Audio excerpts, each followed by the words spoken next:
Here with your HE16 Sports, I'm Dalton Allen.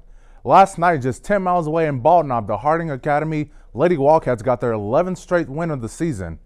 Harding Academy led Bald Knob by 7 at the half, then cruised to a 30-point victory, winning by a final score of 67-37. The Lady Bulldogs are now on a 5-game losing streak, losing last night's game.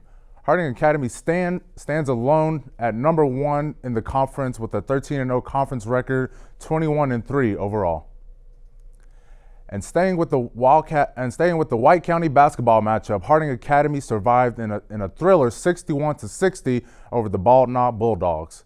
Bald Knob led by 11 at the end of the first quarter, but Harding Academy answered back the second quarter to make it a 1-point game at the half. The Wildcats held Bald Knob to just 6 points in the third quarter to take a 45-40 lead.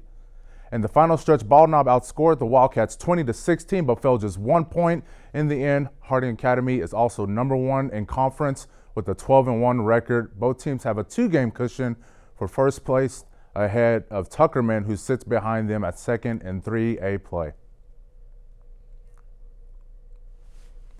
The NBA trading deadline is coming up soon, and 4 teams are taking advantage of the opportunity to add key players to their roster going into the second half of the season.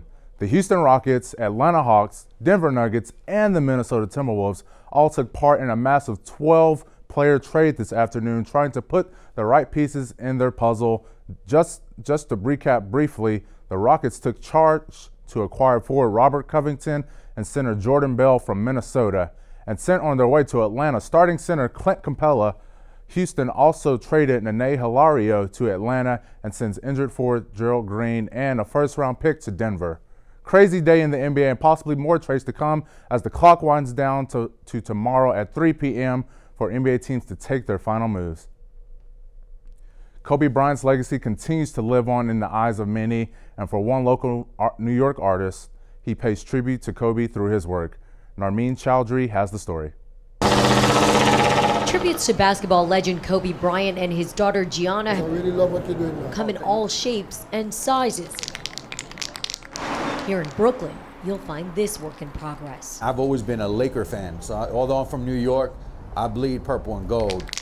Born in Queens, Efren Andaluz is a Long Island-based artist. At 33 years old, he says the loss of Bryant and his daughter and 7 others in a tragic helicopter crash was nothing short of devastating. I just cried because I couldn't believe it, like childhood gone, like someone that I looked up to. Within days, Efren could only process his grief in one way: by creating. It's definitely therapeutic. Anytime I do art, it's therapeutic. Efren also knew he wanted his work displayed in Brooklyn, so he searched on Google Maps, and after finding a building owner who was open to the idea, he came across this home at the corner of Flatbush Avenue and Pacific Street, right across from the Barclays Center. That's my boy, man. And though he'd never donned a New York jersey, the impact Bryant's life and career had on any lover of basketball anywhere, especially right here in New York, is undeniable. It's a motivation. And it's why this work is capturing a lot of attention. You got Kobe's face in there? The artwork is really beautiful, so that's why I stopped and I looked at it. It captured me.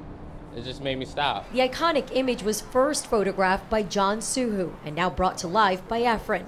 A girl dad himself, Efren says he chose this photo to replicate, showing Bryant laying on the court with his head resting on one love while his eyes appear to look into another, his daughter. His death, of course, like many people's death, didn't go in vain because, you know, unfortunately, we all have to go one day, but I feel like his death, it changed the world in a week. What an awesome story.